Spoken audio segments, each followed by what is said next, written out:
Okay, and one of the best or most asked questions is, why do you have black in your palette? It's such a dead colour. What I find is that it's a really fast way to get a dark. But I don't just use straight carbon black. I mix it with the oxide and a little bit of the magenta, and you can change that into a lovely warm dark.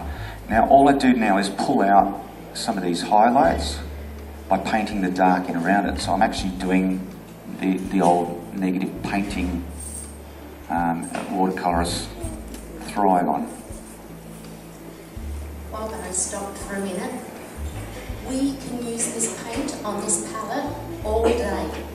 We have the magic water ingredient in a spray bottle, and we just spray the palette and or the painting, and it will, only the interactive, will remain damp and wet, and we can use it all day. So you just have to keep remembering, if you're heading out for a cup of tea or something, you just spray your palette with water. Don't kill it, don't drown it, but dampen it. And you can also spray your painting. So wet and wet is no problem, blending is no problem. And if you were to come in the next day and it had dried, and you wanted to start work again, and it's maybe dried a value darker, just spray it, interactive, not normal acrylic, only interactive will do it.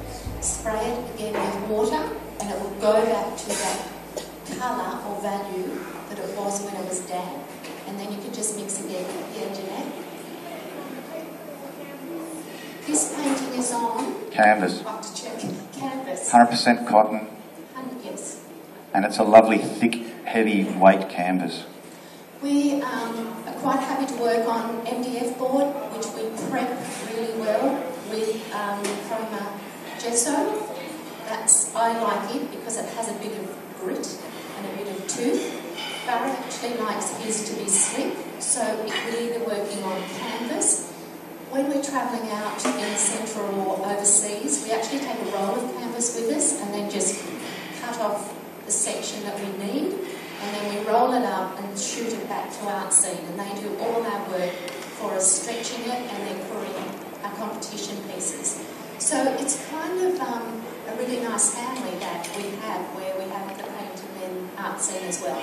And they've been loyal to us, and we'll be loyal to them, because it's the best way for us. There's no way we would get stretched canvases of the size that we do for competition work for the Archibald couriered anywhere in Australia. It's just too expensive.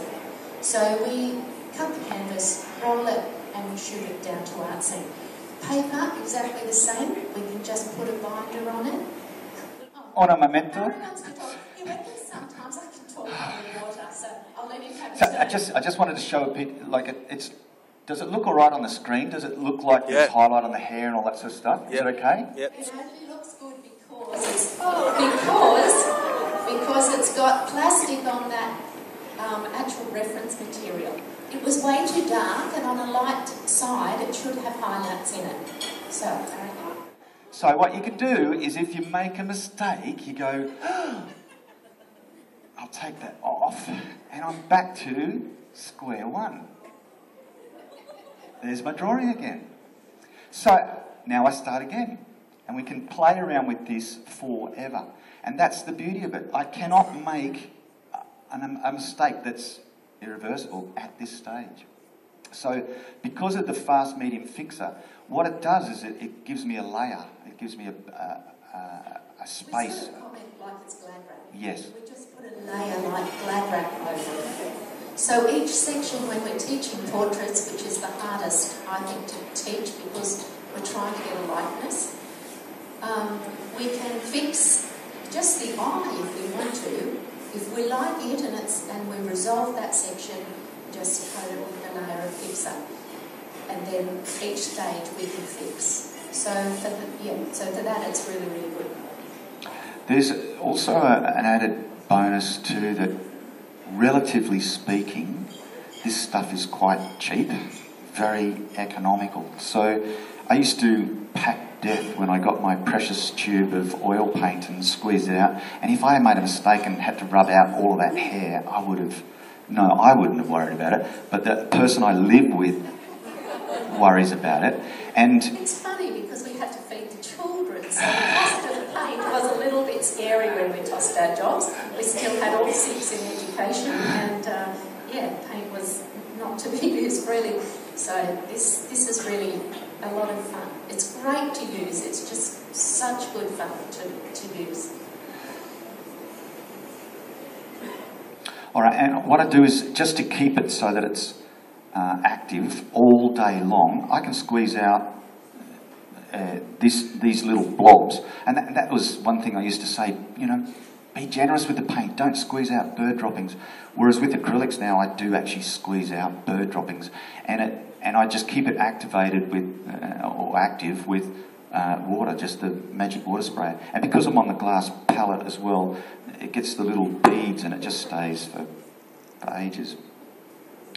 Am I spitting too much into the mic? No.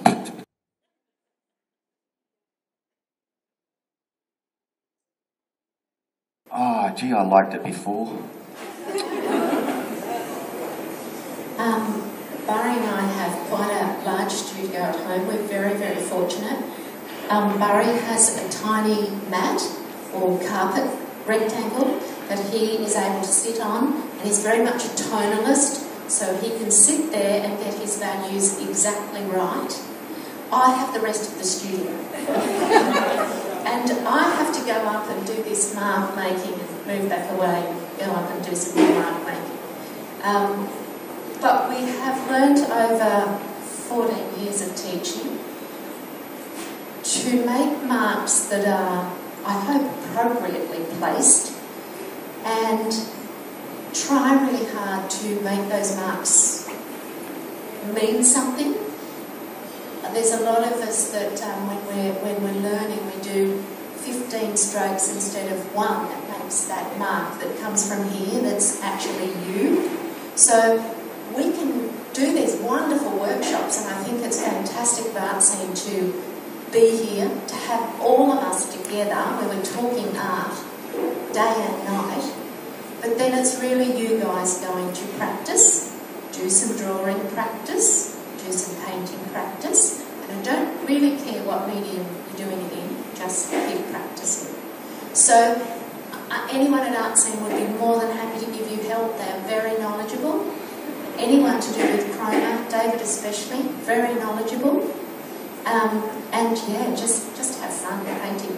We were actually here as students when we first started, and then we were asked to show a portfolio, and then we started teaching from there. And that was the biggest learning curve Barry and I had because we had permanent jobs at that stage. So we had to sort of verbalise what we do, which is sometimes a bit difficult. And then to actually get it across to somebody is another thing entirely. Barry uses tiny little brushes through his whole work, and even competition work, because he believes little brush, little mistake. He also does an amazing amount of drawing. Every line that is on our drawing means either a change in value, colour, shape or edge. And edges for us is probably now going to be the most important. Value is really important, colour is really important if you're a colourist. Shape is the most important if you're trying to get a likeness. But edges for us now is really interesting, especially with competition work. The more that we can allow the viewer into the work and find their way with the story that we're trying to tell in a painting, the better we like it. So there is lots of broken edges that go in. And I think the biggest thing when you're painting is that you need to enjoy the journey. We tend to try and rush through the painting rather than enjoy it. This week's slightly different because you're in a different set of circumstances where you're trying to do the best in amongst your peers, and it's often hard in a workshop area. But at home you should really think about what you're trying to say with your painting. All right, I'm just into the background bit now, and all I'm trying to do... But it was a very interesting exercise. We filmed for about 5 or 6 hours both days. Barry did one demonstration and I did the other demonstration. If you want to see those, they're on our link on McCann Fine Art, all one word, lowercase. Oh, an advertisement, an advertisement, I love it. Under news, and you'll find the YouTube. Barry does a demonstration of a portrait of Annalise, and I do some water lilies. We didn't sleep for about 2 weeks after we did it, because being teachers, they cut the 5 or 6 hours down to 24 minutes. And we thought, oh my Lord, I wonder what's... Because you sign off on it, and we didn't have any rights after that. So, but it all went well, and it was very popular, and our shows have been repeated since. I really, really am excited that there's an art show on TV, because there's been a lot of cooking, there's a fair bit of singing, and it will be actually nice. It's a free-to-air channel, and Barry tells me it's 4ME. At home, we have 3 big remotes sitting on our lounge room table and 1 little white box. And I'm allowed the white box, and it says on and off. Barry's allowed the remotes. So I don't understand TV channels too much, but apparently it's our channel 64 or 4ME. It is free to air, so it's quite interesting. Oh, 74 for you guys? 74 city. 74 in the city. Okay. And they've just been doing Ken Doan, and I think Ben Quilty's about to come on. Oh, I don't know that. Well, they're trying. And it's just gone to mainstream TV in Singapore, and it's about to go to the UK, USA and South Africa. So I think they will take it up here. So it's actually really nice to watch that.